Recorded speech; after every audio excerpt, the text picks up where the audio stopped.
കുട്ടികൾക്ക് ഭയങ്കര ഇഷ്ടമാണ്. ഞാൻ പറയാം എപ്പോഴും ഒരു ടെഡി ബെയറിനെ പോലെ നമുക്ക് വീട്ടിലേക്ക് കൊണ്ടുവെക്കാനായിട്ട് തോന്നുന്ന ഒരു ഫീൽ ദിലീപേട്ടനെ കാണുമ്പോ. എന്നെ 2 വർഷം വീട്ടിൽ കൊണ്ട് വെച്ചതല്ലേ, അപ്പൊ ഇനിയും വീട്ടിൽ കൊണ്ട് വെക്കണം. അല്ല, ഈ ലക്കിന്റെ കാര്യം ദിലീപേട്ടൻ നേരത്തെ പറയുന്നുണ്ടായിരുന്നേ. അപ്പോൾ ഈ ദിലീപ് എന്നുള്ള ഒരു പേരിന്റെ ഒരു ലെറ്ററിങ് നമ്മളിപ്പോൾ ശ്രദ്ധിക്കുകയാണെങ്കിൽ ഇതിൽ തന്നെ ഞാൻ എഴുതി കണ്ടപ്പം കാണിച്ചു സ്റ്റാറിങ് ഇൻ ആൻഡ് ആസ് നമ്മുടെ ദ പോപ്പുലർ സ്റ്റാർ ദിലീപേട്ടൻ തന്നെ എഴുതുമ്പോൾ DILIEEP ആക്കി. അപ്പോൾ ഇങ്ങനെയുള്ളതിൽ ഒരു വിശ്വാസം ഉണ്ടോ ദിലീപേട്ട? ശരിക്കും ന്യൂമറോളജിയിൽ പല ഇത് വരുമ്പോൾ ഓരോ ആൾക്കാർ പറയുമ്പോൾ ഉള്ളൊരു മാറ്റങ്ങൾ വേറെ ആൾക്കാരുടെ നിർബന്ധപ്രകാരം എന്നൊക്കെ ഉള്ള രീതിയിൽ ജസ്റ്റ് അത്രേ ഉള്ളൂ. അതിനകത്ത് മലയാളത്തിൽ ദിലീപ് എന്ന് എഴുതുന്നു, അതിന്റെ ഒഴുകി പോകുന്നു, അത്ര ഉള്ള ഇതിനകത്ത്. അല്ല, എന്നാലും ദിലീപേട്ടന്റെ ഇഷ്ടങ്ങളൊക്കെ നമ്മൾ ഇങ്ങനെ ചോദിച്ച് മനസ്സിലാക്കി വന്നോണ്ടിരിക്കുകയാണേ. ചിലതൊക്കെ രഹസ്യങ്ങളാണ്, അതങ്ങനെ ചോദിച്ച് മനസ്സിലാക്കണ്ട. ഇല്ല ചേട്ടാ, എന്നെ ധൈര്യമായിട്ട് വിശ്വസിക്കാം. 100% ഗ്യാരണ്ടിയാണ്, ഒന്നും പരസ്യമാക്കില്ല.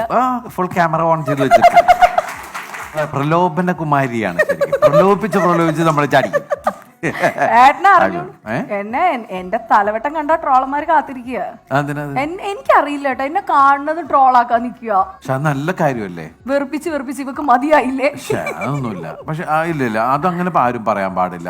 കാരണം ഞങ്ങളെപ്പോലുള്ള ആൾക്കാർ മീരയുടെ മുമ്പിൽ വന്ന് ഇരിക്കുമ്പോൾ അല്ലെങ്കിൽ മീരയുള്ള സ്റ്റേജിൽ വരുമ്പോൾ ഞങ്ങൾ ഭയങ്കര കംഫോർട്ട് സോണിലാണ്.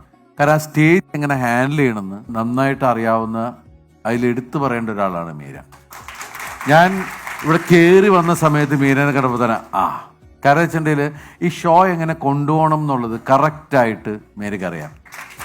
ഞങ്ങൾ തമ്മിൽ സ്റ്റേജിൽ അങ്ങോട്ടും ഇങ്ങോട്ടും തമാശകളൊക്കെ പറയണ്ടെങ്കിലും ആ ഒരു കാര്യത്തിൽ എനിക്ക് മീരയോട് ഭയങ്കര റെസ്പെക്റ്റാണ്. അതിനെ ആരും നിസാരവൽക്കരിക്കരുത്. കാരണം വെച്ചാൽ ഇത് പെർഫോം ചെയ്യുമ്പോൾ ഇത് മുന്നോട്ട് കൊണ്ടുപോകുമ്പോൾ ഇത് ഡ്രൈവ് ചെയ്യുന്ന ശരിക്കും മീരയാണ്. അത് നിസാര പണിയല്ല. അത് ഏത് സ്റ്റേജിലും ഏത് റിയാലിറ്റി ഷോയിലും ആ കമ്പയർ ചെയ്യുന്ന ആ ആള്, ആ കണ്ടക്ട് ചെയ്യുന്ന ഒരാളുടെ കപ്പാസിറ്റി എന്ന് പറയുന്നത് ആ ഷോയിനെ ഒരുപാട് ബാധിക്കുന്ന കാര്യം തന്നെയാണ്. അപ്പോൾ ആ ടാലന്റ് അത് വേറെയാണ്, അതിന് നമ്മൾ സപ്പോർട്ട് ചെയ്യണം. അത് ഞാൻ കാര്യമായിട്ട് പറയാം. അല്ല, സത്യം ഇത്രയും എന്നെ പറഞ്ഞോട് സത്യം എനിക്ക് കെട്ടിപ്പിടിച്ച് ഉമ്മ തരണമെന്നുണ്ട്. അങ്ങനെ എനിക്ക് കുഴപ്പമൊന്നുമില്ല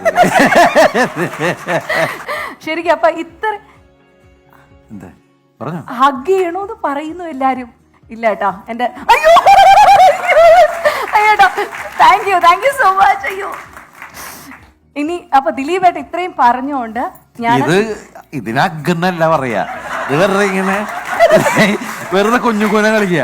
ഞാൻ ചാടി കയറി എഴുന്നേറ്റ് സത്യം പറയട്ടെ, പോട്ടെ എന്തേലും ആവട്ടെ, ഭർത്താവ് ഉണ്ട് കൂടെ.